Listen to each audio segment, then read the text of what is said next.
इस सरकार में कोई भी घोटाले हुए हैं तो इस बीजेपी सरकार ने कभी नहीं माने। तो एजुकेशन जो मिनिस्टर हमारे हैं धर्मेंद्र प्रधान जी है, उनका सबसे पहले यही फर्ज बनता है भी अपना इस्तीफा दें। ये भविष्य हर उस पेशेंट का भी है जो उस डॉक्टर से ट्रीटमेंट करवाएगा, जो उस डॉक्टर से ऑपरेशन करवाएगा। इसमें सिर्फ और सिर्फ रिस्पॉन्सिबिलिटी एनटीए की बनती थी।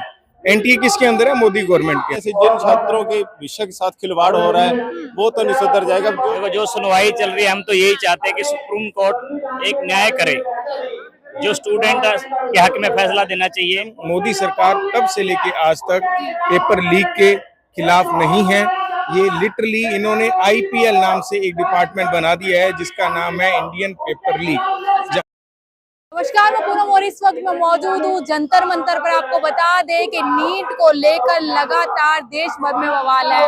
लगातार राजनीतिक पार्टियां प्रदर्शन करती हुई नजर आ रही है। वहीं आपको बता दें कि स्टूडेंट भी लगातार सरकार से मांग कर रहे हैं कि नीट के छात्रों को न्याय दिया जाए। और आपको ये भी बता दें कि आज सुप्रीम कोर्ट में नीट को लेकर सुनवाई चल रही है। सीधा कांग्रेस कार्यकर्ता से जुड़ने की कोशिश करेंगे, जानने की कोशिश करेंगे कि सरकार अभी तक नीट के बच्चों को न्याय क्यों नहीं दे पाई है। सबसे पहले अपना नाम बताएं। हरविंदर सिंह, मैं हरियाणा से यूथ सेक्रेटरी स्टेट में हूँ। हाँ जी। नीट के मामले पे लगातार आप लोग प्रदर्शन करते हैं, क्या लग रहा है? नीट पर सुनवाई चल रही है, छात्रों को न्याय मिलेगा या नहीं मिलेगा? हम विपक्ष में हैं तो विपक्ष का ये दायित्व बनता है कि जो भी सरकार के खिलाफ जो मुद्दे हैं, जैसे अब फ्यूचर की बात की जाए, छात्रों के फ्यूचर को बचाने की बात है, हम तो चाहते हैं भी इसके लिए प्रदर्शन होने चाहिए और सरकार को भी हमारी आवाज सुननी चाहिए। इसके लिए हमारे जो एलओपी लीडर राहुल गांधी जी ने संसद में भी आवाज उठा रहे हैं और हम यहाँ पे उनको बाहर भी घेरने का, सड़कों के भी सरकार को घेरने का पूरा काम हमारी पार्टी कर रही है और हमारा यूथ सबसे ज्यादा कर रहा है। लेकिन सरकार ये कहते हैं ना कि नीट पे हमने सीबीआई जांच बिठा रखी है, सुप्रीम कोर्ट में न्याय चल रहा है, फिर उसके बावजूद आप लोग प्रोटेस्ट लगातार करते हैं। मैम, सीबीआई जांच चलने से जिन छात्रों के विषय के साथ खिलवाड़ हो रहा है वो तो नहीं सुधर जाएगा। जो भी छात्र जो दो साल से इनकी तैयारी करने में बैठे थे, अब उनका तो विषय अधिकार में हो गया जब तक नीट एग्जाम दोबारा नहीं हो पाता था। और जहां जहां भी इसकी बीजेपी की सरकारें हैं, हरियाणा में बीजेपी की सरकार है, वहां भी पेपर लीक, कोई भर्ती सिरे नहीं चढ़ रही। ये जहां पे इनकी बीजेपी की सरकार है, उन्होंने यही धंधा बना रखा है जी। बिल्कुल इनको 7 साल में 70 पेपर लीक होते हैं, कौन दोषी है इसमें? सरकार पूरी तरह से दोषी है जी इसमें, क्योंकि सरकार का ही काम है निष्पक्ष तरह से रोजगार मुहैया कराना और जो भी एग्जाम करने, अगर इस तरह से नहीं हो तो पहले निजीकरण को बढ़ावा दिया ही जा रहा है जैसे भी आप देख रहे हैं। तो उसी हिसाब से ये भी अगर पेपर लीक हो रहे हैं तो निजीकरण को बढ़ावा, जो ये वाले डॉक्टर बनेंगे वो अपने निजी अस्पताल खोल लेंगे, कोई वहां पर भर्तियां नहीं होंगी तो फिर सारे अस्पताल बंद हो जाएंगे। फिर क्या कहेंगे जिस तरीके से प्रधानमंत्री कहते हैं कि देश का युवा देश का भविष्य है, इस तरीके से युवा देश का भविष्य बन पाएगा? देखिए, इस देश के युवा का भविष्य इस मोदी सरकार ने, भाजपा सरकार ने जब से ये आई है अंधकार में डालने का काम किया है। उदाहरण तौर पर मैडम, जो ये बोलते हैं 75 सालों में 65 साल के अराउंड कांग्रेस का राज रहा है, ठीक है, हम कहते हैं हमारा राज रहा है। उस 65 सालों में जो नेशनल सरकारी इंस्टीट्यूट हमारी सरकारों में बने, वो इस सरकार ने बेचने का काम किया, उसको प्राइवेटाइजेशन का काम किया। जब अगर उस इंस्टीट्यूट का निजीकरण हो जाएगा, प्राइवेटाइजेशन हो जाएगी, ऑब्वियसली जॉब्स की जो डिमांड है, जो जॉब्स की रिक्वायरमेंट है, वो कम हो जाएगी। जो सरकारी नौकरी कहलाई जाती है वो सरकारी की जगह प्राइवेट हो जाएगी, सरकारी अलग रहेगी, प्राइवेट अलग रहेगी। तो इससे स्पष्ट साफ होता है, अगर ये देश का भविष्य, युवाओं का भविष्य अच्छा चाहते तो इस तरह के अच्छे अच्छे इंस्टीट्यूट बनाते, ना कि जो बने बनाए इंस्टीट्यूट है उनको निजीकरण करते। तो ये स्पष्ट दिखता है मैडम, मोदी सरकार तब से लेके आज तक पेपर लीक के खिलाफ नहीं है। ये लिटरली इन्होंने आईपीएल नाम से एक डिपार्टमेंट बना दिया है जिसका नाम है इंडियन पेपर लीक। जहां जहां मोदी साहब की सरकारें रही हैं, गवर्नमेंट रही है, वहां वहां पे आप देख लीजिएगा, हमारे हरियाणा में खास करके पूरे हिंदुस्तान में सबसे ज्यादा अगर किसी स्टेट में, प्रदेश में पेपर लीक हुए तो हमारे हरियाणा में हुए। लेकिन राजस्थान में भी तो पेपर लीक हो जाता है, उसमें भी कांग्रेस की सरकार। मैं बताता हूँ आपको, एग्जांपल देता हूँ। जैसे जब मोदी साहब गए थे राजस्थान की इलेक्शन से पहले, मोदी साहब वहां जाके बोल के आए, हम पेपर लीक बंद करेंगे, हम पेपर लीक नहीं होने देंगे। हम उनसे एक बात पूछना चाहते हैं, आपकी सरकार हरियाणा में भी है, वहां क्या पेपर लीक हुए? मोदी साहब ने बोला भी हम सिलेंडर 450 का देंगे राजस्थान इलेक्शनों में, तो उनकी सरकार हरियाणा में एक ही है ना, पड़ोसी हैं हम तो, हरियाणा और राजस्थान। तो जब उनकी सरकार राजस्थान में, तो क्या वहां ये लोग नहीं कर सकते थे?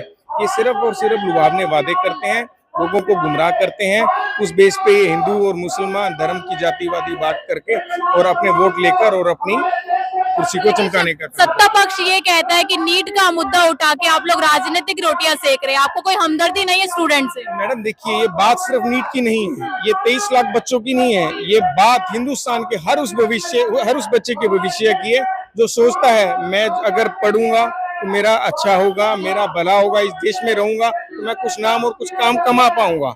लेकिन जिस तरह से ये पेपर लीक होते जा रहे हैं, इसमें सिर्फ और सिर्फ रिस्पॉन्सिबिलिटी एनटीए की बनती थी।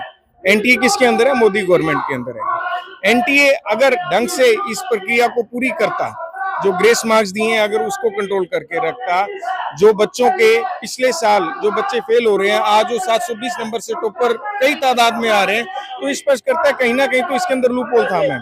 और ये सिर्फ और सिर्फ एनटीए नेशनल टेस्टिंग एजेंसी, जो इनकी डिपार्टमेंट में हेड बैठे हैं, चेयरमैन बैठे हैं, सरासर उन्हीं की रिस्पॉन्सिबिलिटी बनती है। अगर आज मैं ये जैसी संस्था जो कि एग्जाम कंडक्ट करवाते, क्या विश्वास करने लायक नहीं रही अब? मैम, संस्था कभी भी विश्वास करने या ना करने लायक नहीं होती। उस संस्था को जो लोग चला रहे हैं, भाजपा पहले हमारे वाजपेयी जी के हाथ में थी, भाजपा मोदी जी के हाथ में, संस्था तो वही रहेगी ना मैम। लोग चेंज होते रहते हैं, उनके चेयरपर्सन, उनके प्रधान चेंज होते रहते हैं। तो जो हमारा एनटीए के मौजूदा चेयरमैन रहे थे, हालांकि उन्होंने अब इस्तीफा दे दिया, लेकिन उनको अपनी रिस्पॉन्सिबिलिटी पूरी करनी चाहिए थी, उनको पेपर अच्छे से कंडक्ट करवाना चाहिए था, ताकि हमारे हिंदुस्तान के जो 23 लाख बच्चों ने एग्जाम दिया उनका भविष्य सुरक्षित रहता और हम कल को ऐसे डॉक्टर पास जाएं जो पढ़ लिख के अपनी सूझबूझ से डॉक्टर बना हो, ना कि कोई पैसे दे के या पेपर लीक के थ्रू डॉक्टर बना हो। ताकि आप, ये भविष्य सिर्फ उन बच्चों का नहीं है, ये भविष्य हर उस पेशेंट का भी है जो उस डॉक्टर से ट्रीटमेंट करवाएगा, जो उस डॉक्टर से ऑपरेशन करवाएगा। अच्छा, जो शिक्षा मंत्री धर्मेंद्र प्रधान, पहले वो कहते हैं कि कोई भी गड़बड़ी नहीं हुई, बाद में जब दबाव पड़ता है तो वो मान लेते हैं, इस पे क्या कहेंगे? आप खास करके मान लीजिए, इस सरकार में कोई भी घोटाले हुए हैं तो इस बीजेपी सरकार ने कभी नहीं माने। पहले दिन से लेकर आज तक कुछ भी, जो भी जिस तरह के भी घोटाले हुए हैं, आज तक इन्होंने कभी नहीं माना भी हाँ ये घोटाला हुआ, ये दिक्कत हुई। पहले ये डिनाई करते हैं, फिर हम जैसे ओपोजिशन उसकी आवाज उठाते हैं, आप जैसे पत्रकार उसकी आवाज उठाते हैं, तब जाके ये सोच से जागते हैं और कुछ हद तक मानते हैं हाँ भी कुछ गड़बड़ी हुई होगी, हम उसकी जांच कराएंगे। इनके पास 2 एजेंसी है, सीबी और ईडी, उनके थ्रू ये जांच कराएंगे। तो इनके हाथ में है जांच, हम किस पाले में डालना चाहते हैं वो सब इनके हाथ में है। ये चाहते हैं उसके जो कल्प्रिट्स हैं, जो दोषी हैं, उनको पकड़ा जाए तो ये पकड़ेंगे, अगर नहीं चाहते नहीं पकड़ा जाए कोई इन्हीं के डिपार्टमेंट का, तो ये नहीं पकड़ेंगे। अच्छा, जिस तरह लगातार ये कहा जा रहा है कि धर्मेंद्र प्रधान को इस्तीफा देना चाहिए, क्या लग रहा है इस्तीफा मांगना सही है? मैम, जैसे कि एनटीए के आपको बताया चेयरपर्सन ने इस्तीफा दिया, एनटीए किसके अंदर आता है? एजुकेशन डिपार्टमेंट के अंदर आता है। तो एजुकेशन जो मिनिस्टर हमारे हैं धर्मेंद्र प्रधान जी है, उनका सबसे पहले यही फर्ज बनता है भी अपना इस्तीफा दें और इस पेपर लीक के जांच के अंदर सहयोग दें भी हाँ, जो सच्चे और दोषी हैं, जो असली दोषी हैं, चाहे वो बिहार से हुआ, चाहे वो गुजरात से हुआ, जहां भी कोई दोषी है उसको पकड़वाने में इसकी मदद की जाए। आज अगर धर्मेंद्र प्रधान जी उस पोस्ट पे रहेंगे तो किसी भी अफसर की, किसी भी पुलिस की या सीबीआई की हिम्मत नहीं पड़ेगी उस अफसर पर, उस मंत्री पर उंगली उठाने की, उस मंत्री के ऑफिस तक जाने की। उनकी ये चीजें कब हो पाएंगी? जब वो अपने पद से त्याग देंगे, अपने पद से इस्तीफा देंगे और जांच में सहयोग करें। अगर वो निष्पक्ष और उनकी जो बात है, अगर वो सही साबित होते हैं तो दोबारा बन सकते हैं। फास्ट ट्रैक के थ्रू आप अपना ये चेक करवाएं सारा मैम, इसमें क्या गलत है? और ये करवाना चाहिए, नहीं ये मानता। ये बताइए, जिस तरीके से आज सुनवाई चल रही है सुप्रीम कोर्ट में, देखो जो सुनवाई चल रही है, हम तो यही चाहते हैं कि सुप्रीम कोर्ट एक न्याय करे, जो स्टूडेंट के हक में फैसला देना चाहिए। क्योंकि हम पीछे 3-4 महीने से इसका संघर्ष कर रहे हैं। नीट के लिए जो एग्जाम हुआ है, इन्होंने लीकेज कर दिया। ये सरकार ऐसी है कि पहले खुद ही ये करप्शन करती है, ऐसे एग्जाम लीक करती है। जब लोगों को पता नहीं चलता तो घपड़े कर देते हैं, अगर नहीं पता चल जाता है तो लोग आवाज उठाते हैं, फिर ये अपने उस पर मिट्टी डालते हैं, विष उप जाए, ये हो जाए। इसलिए ये हमें लगता है कि सुप्रीम कोर्ट न्याय करेगा आज। लगातार जो स्टूडेंट है, कुछ स्टूडेंट कह रहे री नीट होना चाहिए, कुछ स्टूडेंट कह रहे कि नहीं होना चाहिए, उस पे क्या कहेंगे? नहीं, जिनका जो स्टूडेंट ये कह रहे हैं कि नहीं होना चाहिए, रीचेकिंग नहीं होना चाहिए, तो मुझे लगता है कि वो सब इनके बंदे हैं। हाँ, क्योंकि इन्होंने किसी ने पैसा दिया होगा या कुछ दिया होगा। जो ये चाह रहे हैं कि होना चाहिए, इसका मतलब उन्होंने सही एग्जाम दिया, उनका नहीं हुआ टेस्ट क्लियर, तो इससे ये लीकेज में बहुत बड़ा घपला हुआ है। देखो, जो ये पेपर लीक हो जाती है, भ्रष्टाचार है, जो भी है, इस सरकार का कोई भी जो बेस है ना, वो बेस अच्छा नहीं है। क्योंकि जो भी मंत्री आता है, मुझे लगता नहीं है ये कोई अच्छे मंत्री है। इनको या तो ज्ञान कम है या राजनीति का अनुभव कम है। क्योंकि जो चीज चलता है, देश चलता है, जनता से चलता है, जनार्दन से चलता है। ये जनता के बारे में, कोई स्टूडेंट के बारे में, पब्लिक के बारे में कुछ भी नहीं सोचते। ये अपना देखते हैं, बस इनका जेब भरना है। इनके जो कॉन्ट्रैक्टर बड़े बड़े बैठे थे, सब उनको इन्होंने ठेका दे दिया हर चीज में। ये वहीं पे पैसा देना चाहते हैं। आज ही मैंने देखा कि इनका स्विस बैंक में अकाउंट खोल के आए हैं, आपने भी देखा होगा, सबके अकाउंट में पैसे पड़े हैं। तो इसलिए ये सरकार मुझे नहीं लगती कि ज्यादा टिकने वाली है।